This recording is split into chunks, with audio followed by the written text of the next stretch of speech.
Hey friends, welcome back to another weekly wellness update. I feel like since I've done this 2 weeks in a row now, I can call it weekly wellness update again. We'll see how long it continues. This is going to be a part 2 of the weekly wellness update I did last week, talking about my insulin and the most recent insulin test I got back. I will say up front here, and I didn't remember to say this in my last video, and I got some comments reminding me that I really should say this. An insulin test, the test that I got was a fasting insulin test, and that is different from an A1C or a hemoglobin A1C. Those are two very separate tests testing two different things. They are related in certain ways, but they are definitely very different, and the ranges for them are very different. So when I shared my results last week of an insulin number of 6.8, some people were thinking that I was talking about an A1C of 6.8, which would be considered in the diabetic range, I believe. And no, I am not diabetic, and an insulin test has a completely different range. So just wanted to put that out there up front. If you have not seen my part 1 about the insulin, I do recommend watching that first because that will give you some context. I went over kind of where my diet has been over the last few years and the changes that I made and how that has affected my insulin. And so if you don't have that background, the rest of my chatter throughout this video probably won't make a ton of sense because context is so important. Before we get into the nitty-gritty of how I am thinking about insulin these days and how I am thinking about my test results, I want to say thank you to the sponsor of the video today, and that is Armra Colostrum. I have been taking Armra Colostrum for about a year now, and I continue to take it because there is just so much evidence that it can strengthen and support so many aspects of our bodies and of our health, from hair, skin, and nails to gut health to strengthened immunity and even like recovery after exercise. Since it is a whole food, you can really take as much as you want. I take 4 scoops every day. I usually just pour them straight into my mouth because I think it actually tastes good. The texture is kind of funny at first, but I actually enjoy it. And I actually have gotten several comments recently, like even within the last week, from people saying how my complexion has changed from videos in the past. I have dealt with rosacea throughout my life, and it has been greatly diminished over the last year or so. And while there's a lot of things that go into overall health, taking the Armra Colostrum has been a big thing for me in supporting my gut health, and that comes out in my skin health as well. I also keep having all of these little baby hairs growing in, which are a little annoying to deal with, but I'm super thankful that my hair is getting thicker. So Armra Colostrum has a deal for all of my viewers. If you want to try Armra, you can get 15% off of your first order. All you have to do is use my link. That's armra.com/indigo, ARMRA.com/indigo. Click that link and the automatic 15% coupon should come off of your first order. So thanks again to Armra for sponsoring the video today. So now let's dive into my thoughts in relation to insulin and where my test results are now versus where they were back when I was eating more ketovore, low carb, keto. When I got them tested recently, they were at a 6.8, and when I had them tested while I was very low carb keto, they were at a 2.8. So that's a 4-point difference. Now, if you are coming from the worldview that insulin is bad, always bad, and less is always better, then you would have the reaction, what I'm doing now is bad and I need to go back to what I was doing before. And I know that in the keto low carb world, there's a huge range of, beliefs where people are at, but there is the very extreme belief that insulin is just flat out bad. And any increase is going to have negative effects on your health. And so I definitely saw this with comments on the video that I made last week, just saying, obviously, if your insulin goes up, and I'm paraphrasing, no one said these exact words, but if your insulin goes up, it is a sign of bad things, and you need to go back to bringing it back down. So I have been in the low carb keto world for a really long time, and there's definitely a time where I subscribed to that idea. So several years ago, before I got into like Cgms, testing my blood sugar more regularly, I've done like finger stick blood sugar tests for years and years and years. But when before I did the Cgms, where I got to see it continuously with a continuous glucose monitor, I had the idea from listening to lots of low carb doctors out there that I had blood sugar issues and insulin resistance. And that is primarily because that is a huge focus of the low carb keto world. And you will hear doctors say that most people have these issues, and that if you are continuing with any kind of excess weight or other metabolic issues, that you probably still have some insulin resistance that you need to get dealt with. Your blood sugar is probably, dysregulated, and getting those things taken care of will fix your metabolic issues that you're dealing with. And again, that's not quoting from any doctor directly. It's just kind of the conglomeration of all of the information from the whole community, from listening to the doctors and all the people in the space, and the focus on insulin and blood sugar. It's easy to come to the conclusion that that is the primary issue with most, if not all, people that are dealing with any kind of health issue. So because I have health issues that I'm trying to deal with, and also because I've not been able to maintain a weight that I think would be ideal for me, my thinking was I probably still have blood sugar dysregulation and insulin resistance. So I would continually follow the advice from these doctors and others about how to continue to address insulin resistance. And when I originally got my first CGM, I started working with Nutrisense, and they would send me CGMs. And so I would do some experiments and different things. And when I first started, my idea was that I would put on the CGM and I would discover all these different things that I was eating that were spiking my blood sugar, dysregulating my blood sugar, that I wasn't aware of. Because I was eating a keto diet and I was doing, a lot of the right things, but I thought, since I do still have some issues that I am, and weight that won't come off, it must be that I still have some insulin resistance. It must be that there's something spiking my blood sugar that I'm not aware of. And so I got the CGMs and I started playing with the CGMs, and I discovered that my blood sugar was actually really good.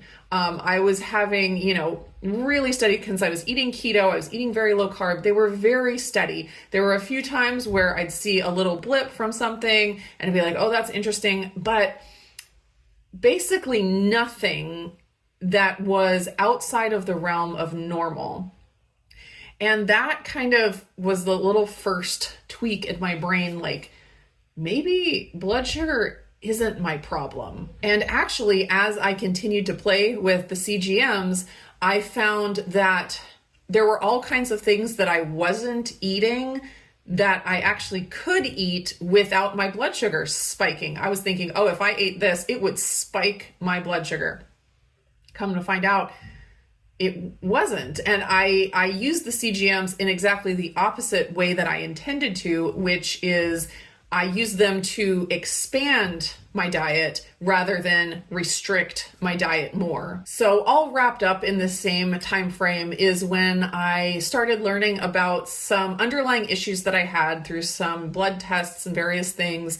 And I started realizing that my very healthy keto diet, while I don't know that it was contributing to the health issues that I had, I'm not going to say that. I'm not going to say that the keto diet caused any kind of health issue that I was dealing with, but I can say that having been on a keto diet for several years and close to a carnivore diet for several years didn't fix or prevent the issues that I was dealing with. I was eating this very healthy diet. I also had these health issues. The healthy diet didn't cause the health issues to resolve or to not come in the first place. Also, going back to that idea that the lower the insulin you get, the better health you're going to have, I had to reckon with that because I got that very low insulin test result, the 2.8, at a time where my health was actually pretty bad. And I kind of had to have a come to Jesus moment where I had to address these preconceived notions in my head that I was healthy because of the diet I was eating. I was like, I am eating this healthy diet. Everyone says that I'm listening to, in the low carb keto world, everyone says that this diet produces good health.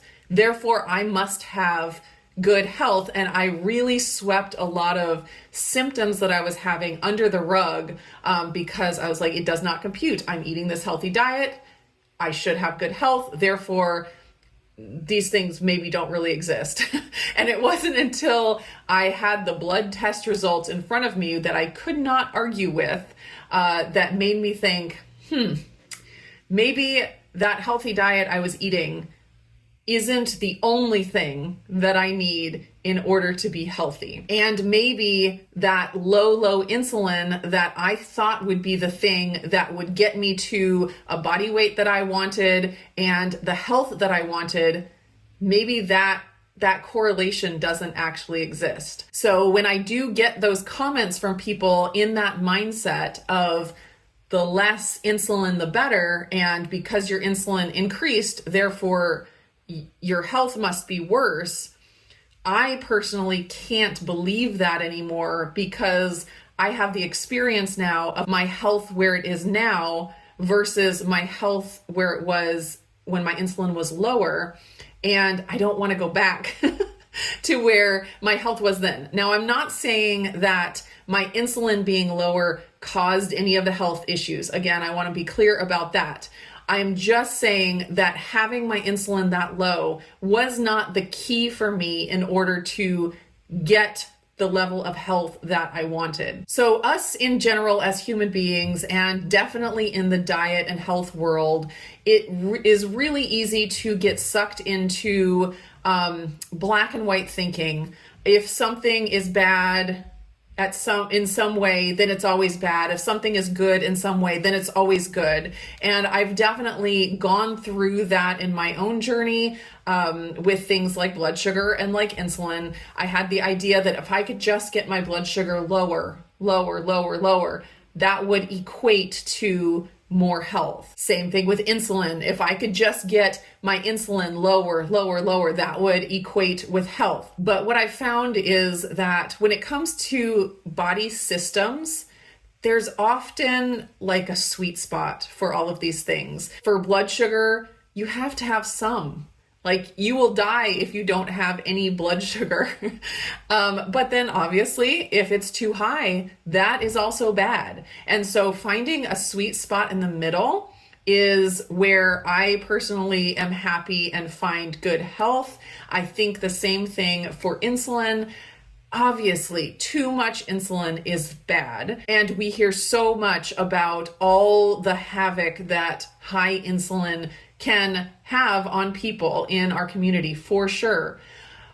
But I also think that that doesn't mean that as low as possible is ideal. I think there's probably a sweet spot. Actually, when you start looking into insulin and you get past the idea that it's the fat storage hormone, you can learn about all kinds of amazing things that insulin does for us. And type 1 diabetics have a rough go of it when their bodies don't produce insulin. It really is an important hormone for us.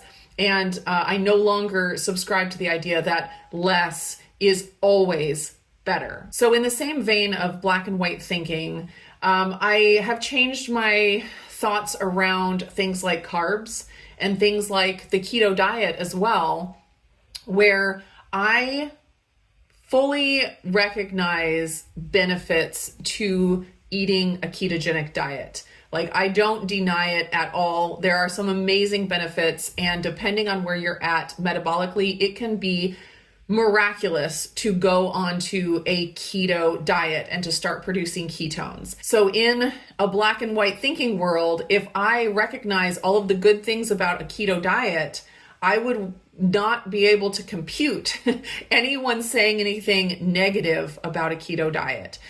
So if anyone said, I did a keto diet and had this negative result, you'd say, no, wait, you can't say that. The keto diet is good. I now have the understanding that just because something is good doesn't mean that it can't also do harm in certain circumstances. Kind of like insulin.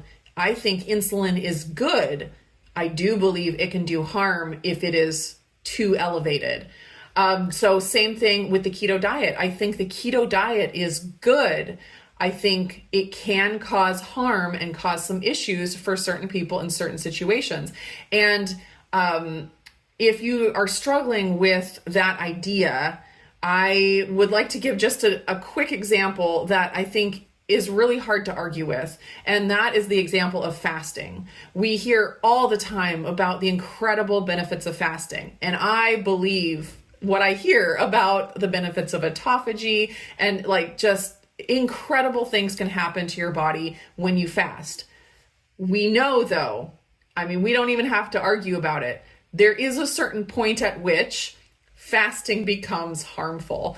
You can starve yourself to death. I mean, it's just obvious. And so when we say fasting is good, I don't think anybody means fasting to the point of dying is good. So when I say the keto diet is good, I am not saying that the keto diet in any and all circumstances, in any form and for any amount of time is good. So definitely coming out of that black and white thinking makes things more difficult. It makes things more muddy. It makes things more gray, if we're going to continue with that analogy. And I get it. It's not easy. You have to sort through things, and it's easy to make mistakes when things are gray. But I just got to the point where I couldn't see it so black and white. I couldn't subscribe to the keto diet as if it were a religion where everything about it is good and no one can say anything bad about it. I see it as a tool now. I see things like fasting and like keto and even carbs as tools now in order to get a desired result. So if you are using the tool of keto currently to address your health issues, metabolic issues, and you are finding benefit from that tool, I am 100% for it. I'm never going to sit here and try to get anybody to do the same things that I have chosen to do, or to be okay with the level of insulin that I'm okay with. I think everyone should have equal opportunity to look at all of the tools out there and make the decisions on which ones are best for them at whatever point in their life. And my channel has never been one where I'm trying to talk people into doing anything or following what I do or say. I just find value in sharing my own experience, kind of selfishly, because it helps me to think through things as I share them. And I also really enjoy following other people's journeys. I do consume a lot of content from doctors and experts where they are teaching and are sharing their approaches and things like that. And I get value from that. But I actually prefer watching people and just following along on their journey and seeing the obstacles they come up towards and the ways that they work through them. And it gives me ideas for things for myself. It also is inspiring. And I just really enjoy getting to know people and following along on their journey. So that's what I try to do on this channel. I hope that some of you find it helpful. I know that some of you do, because I get incredibly kind comments and people encouraging me. So I do appreciate that. So all that to say, and I just realized I have been talking for 30 minutes now. Hopefully I can edit it down to not be quite that long. But all that to say, my insulin has gone up. And the reason that I am okay with that is because I don't subscribe to the idea that less insulin always equals better health.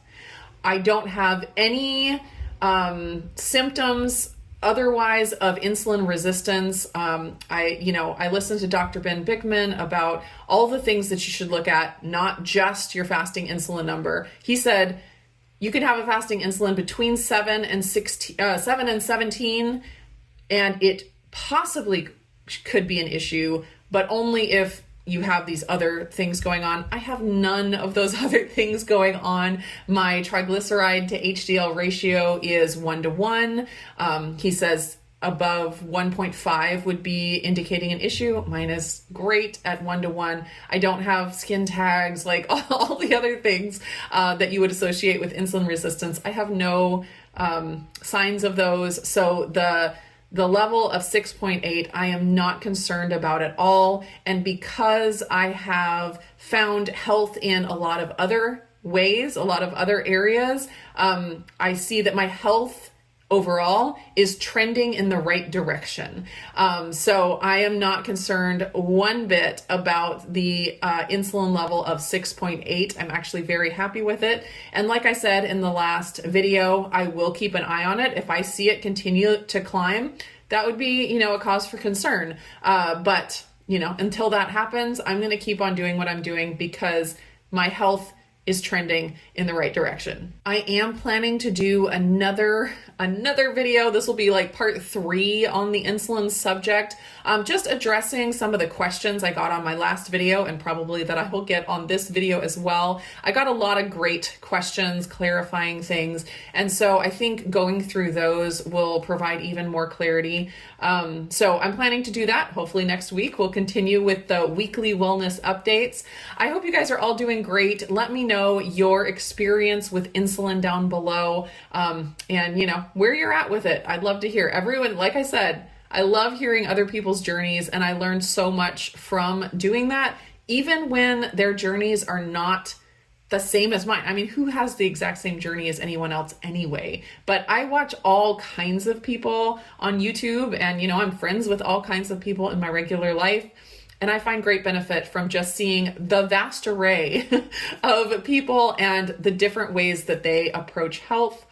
So thank you again for watching. I hope you find value in sharing along on my journey, following along on my journey, sharing my journey with me. I will see you in the next video.